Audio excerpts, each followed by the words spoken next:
Primero, debemos entender que quienes afirman que la religión es mala, también afirman, o más que afirmar, o más allá de afirmar, demandan que las personas aceptemos la insignificancia final de nuestra existencia.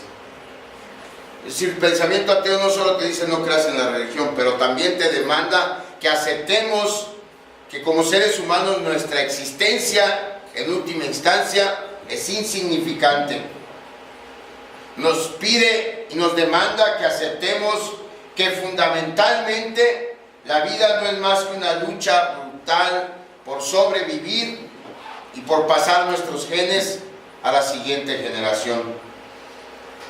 Que aceptemos que el amor, la compasión y nuestra salud mental son solo adaptaciones que nuestro instinto de preservación ha hecho para animarnos a seguir vivos el tiempo suficiente para engendrar a la siguiente generación. Que el bien y el mal no son más que construcciones psicológicas de nuestra mente humana, y que toda esta frenética actividad por sobrevivir y por pasar nuestros genes a la siguiente generación, a final de cuentas es un ejercicio inútil, porque por más que nos esforcemos, por más que luchemos por sobrevivir, a final de cuentas, como Homo sapiens, como esa especie que somos, tarde o temprano nos sabremos distinguir, y lo más triste de todo es que al cosmos no le va a importar un comino. En resumen, el pensamiento ateo de la vida la ve como una banda transportadora que conduce finalmente a la aniquilación. Hay un video de un grupo de rock, no me acuerdo cuál es, pero mientras está cantando la canción se ve eso, un montón de personas, son caricaturas, que van en una banda como si fuera de las tortillas, avanzando, y todos se van cayendo, y todos se van cayendo, y todos se van cayendo. Y esa es la forma. La canción se llama otro ladrillo, no, sí, otro ladrillo en la pared. Ok, Pink Floyd, muy bien, gracias por esa aportación. Bueno, pero el punto es ese. Esa es la visión atea, esa parte al menos del video de Pink Floyd, que ahora sabemos que es de Pink Floyd, nos muestra eso. La vida para los ateos es una banda transportadora que nos lleva finalmente a nuestra aniquilación. Y entonces tenemos que preguntarnos, ¿de veras esos son los que promueven nuestra salud mental? Es decir, una gente que piensa eso es los que promueven nuestra salud mental, y lo hacen oponiéndose a la religión. Es decir, ellos nos demandan todo esto, que lo aceptemos, y luego nos dicen, ay, por cierto, si quieres tener salud mental, no creas en nada de lo que te enseña la religión. Si su punto de vista es verdadero, con razón, como especie humana somos universalmente religiosos.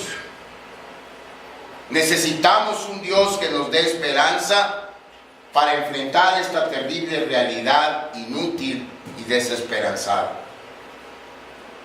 Si lo que los ateos dicen es cierto, con razón tanta gente cree en Dios. ¿Cómo no vas a buscar a alguien que te ayude a enfrentar esta desesperanza? La palabra clave, hermanos, para entender todo este asunto del que vamos a hablar es esperanza. Tener esperanza es vital para tener salud mental. Y a la luz de esto, entonces, la pregunta obligada es: ¿cuál cosmovisión, qué manera de entender el mundo y la vida nos da una mayor esperanza y por ende una mejor y mayor salud y paz mental? Porque mientras más esperanza tenemos, más salud mental tenemos. Por el contrario, tener poca esperanza o nula esperanza hace de nuestra mente un desastre total. Nuestro ser interior, nuestra alma, es una máquina que se alimenta de esperanza. Quemamos esperanza para funcionar espiritualmente de la misma manera que quemamos calorías para funcionar físicamente. De modo que, igual que nuestros cuerpos se desvanecen cuando nos falta energía, cuando nos falta esperanza, nos sentimos desanimados o incluso desesperanzados, que es mucho peor. Tim Keller, en su libro de Dioses Falsos, habla de la diferencia entre alguien que está desanimado y alguien que está desesperanzado. Alguien puede estar desanimado porque lo corrieron del trabajo, pero se anima pensando que tiene una familia que lo espera y que lo va a respaldar sin importar lo que pase. Alguien que está desesperanzado es alguien que no tiene fuerzas ni siquiera para levantarse el día siguiente. Es algo terrible. Cuando nos falta esperanza, todo el futuro se desmorona enfrente de nosotros. Porque la esperanza tiene que ver precisamente con el futuro. Todas las cosas maravillosas que nos hayan sucedido en el pasado no alimentan nuestra esperanza si el futuro luce sombrío. Podemos sentirnos agradecidos por el pasado, pero tenemos que tener esperanza acerca del futuro para poder funcionar.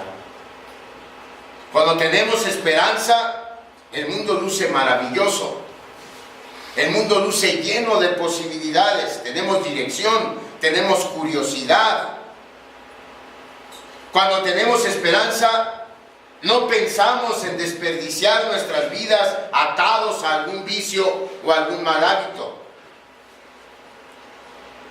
Cuando tenemos esperanza, vemos los retos, aún la adversidad, como algo que podemos superar. Pero cuando no tenemos esperanza, el mundo se transforma en un lugar atemorizante, en un lugar amenazador, un lugar caótico, un lugar carente de significado. La desesperanza nos quita dirección, nos quita las ganas de vivir, nos roba todo interés, todo deseo. Les decía hace un momento, una persona que no tiene esperanza, no tiene fuerzas ni siquiera para levantarse de la cama en la mañana. Lo único que queremos cuando no tenemos esperanza es acurrucarnos y proteger nuestro ser interior y adoptar la posición fetal y dejar que pase el tiempo.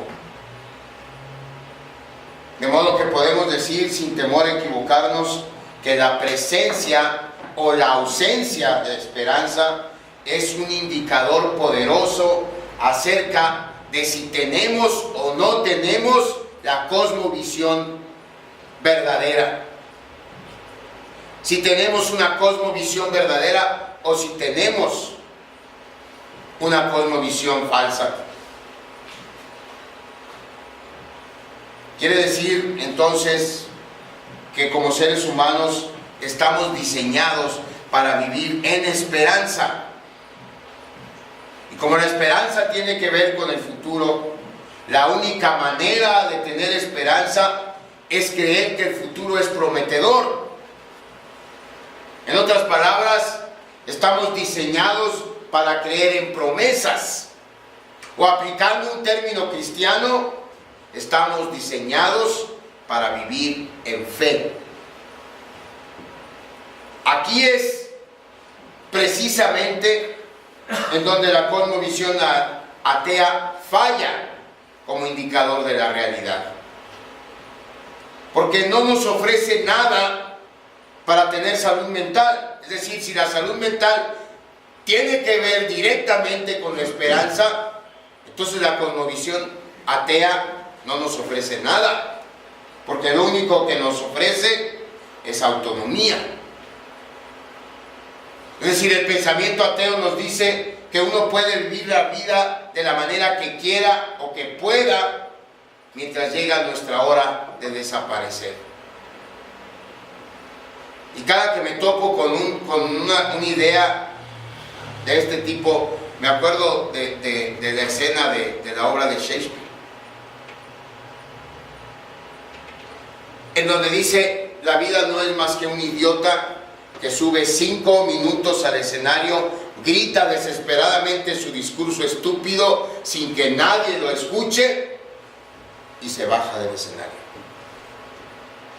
Y lo que sigue es otro estúpido que se sube, grita su discurso estúpido, nadie lo escucha y se baja.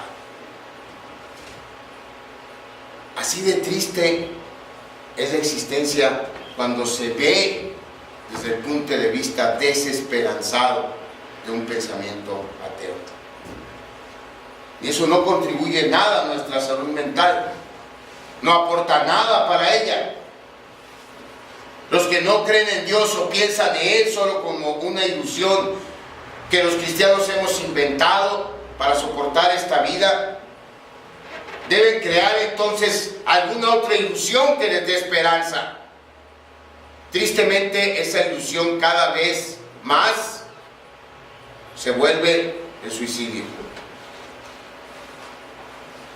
Si no puedes sobrevivir, si al final de cuentas tu futuro es la aniquilación, lo único que puedes decidir por tu cuenta es cómo y cuándo morirte. Hermanos, lo que nos mantiene funcionando es la esperanza en un futuro prometedor. Por naturaleza estamos diseñados para vivir no solamente de pan, sino de esperanza en un futuro prometedor. O en palabras de la Biblia, estamos diseñados para vivir de cada palabra que sale de la boca de Dios. Así que, desde una postura no religiosa, desde una postura objetiva en cuanto a nuestra salud mental, la pregunta se convierte ahora o se transforma ahora en: ¿qué promesas nos dan una esperanza más robusta para el futuro?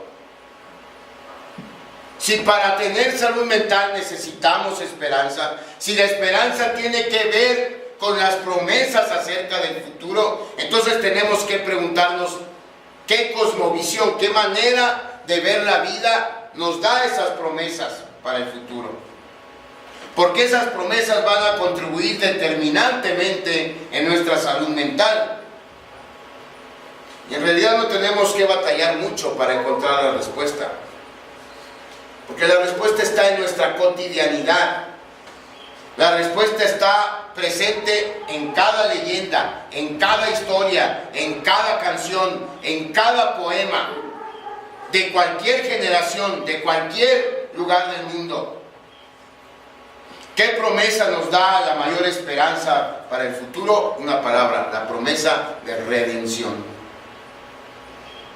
Si algo queremos todos es que al final el bien triunfe sobre el mal. Si algo queremos todos es que la justicia prevalezca sobre la injusticia. Y a nivel personal, lo que más deseamos es el perdón y la liberación de nuestra culpa. Y no estoy hablando de la culpa que los ateos dicen que la religión nos endilga. Estoy hablando de la culpa de nuestra propia depravación. Estoy hablando de la culpa que sentimos por las cosas que hemos hecho, que hemos dicho y que hemos pensado, y que nos mataría de vergüenza si alguien se llegara a enterar de ellos. Todos hemos hecho cosas, todos hemos dicho cosas, todos hemos pensado cosas que si alguien más